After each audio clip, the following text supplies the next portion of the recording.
husband of a slain victim slams a gunman in the courtroom and says, I would never forgive you. Let's put up the picture full mass. Very emotional situation. WREG reported that on Thursday, 16-year-old Miguel Andrade was sentenced to 28 years in prison for the 2022 death of Reverend Dr. Autura Eason-Williams. He pleaded guilty to second-degree murder and carjacking, which were lesser charges included in his deal. The husband of the beloved Memphis, Tennessee pastor actually slammed the convicted killer in court during the victim impact statement. Darrell, the victim's husband, did not hold back his feelings about the teen while in the courtroom. Darrell said, per the outlet, quote, "I wish for you to die. I will never forgive you.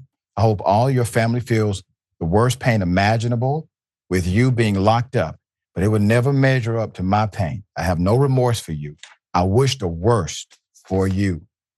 Prosecutor said the 52-year-old Eason-Williams was in her car and parked in her driveway when two suspects arrived at her home.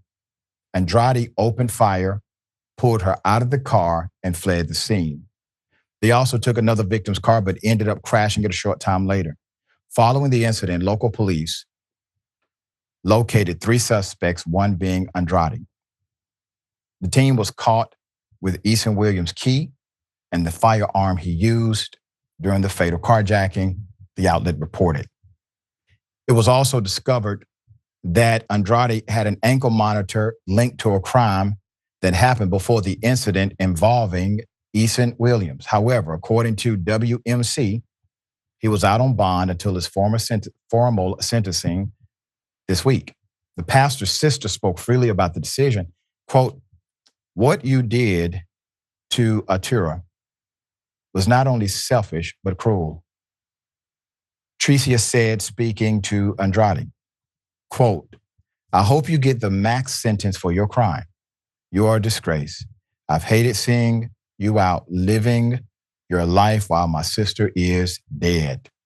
The Shelby County District Attorney's Office said that Andrade must complete the entire sentence without the option of parole, per the news station. The other two suspects remain jailed.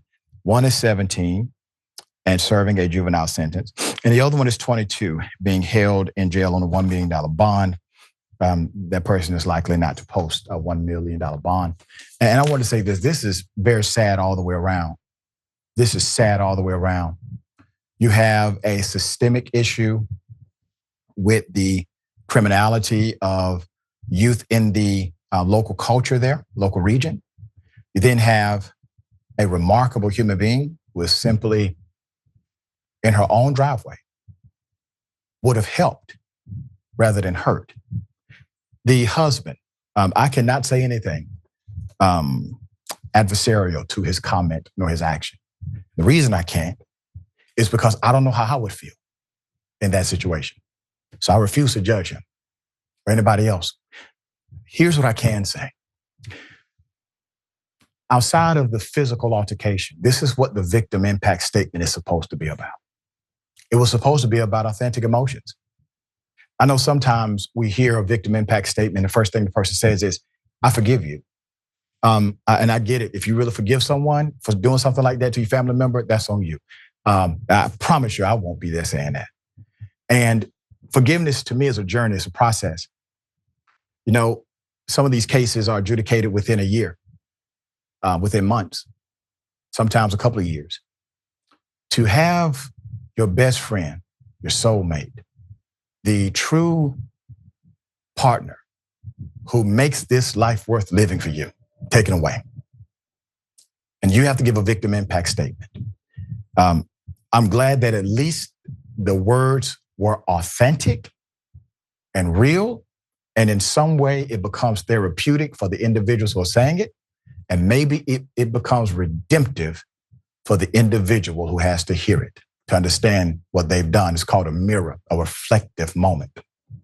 All right, very sad. Sharon, thoughts here? I'm sad too. I couldn't agree with you more when it comes to forgiveness. It's not for us to dictate, judge. I don't believe in telling people it's going to help you more than it's going to. Stop telling people that. A lot of singing, slow, flower bringing. He'll figure that out. I will say this though, Doc, just quickly, that America has a problem. And when you don't deal with that problem on the front end, you can't pick the time and the place. Good people get hurt, and you never know when your number's going to be up because America did not do the right thing. That's right. And we talk about this all the time on the show. You have to invest in preventative programs for young people. It is the best bang for your buck.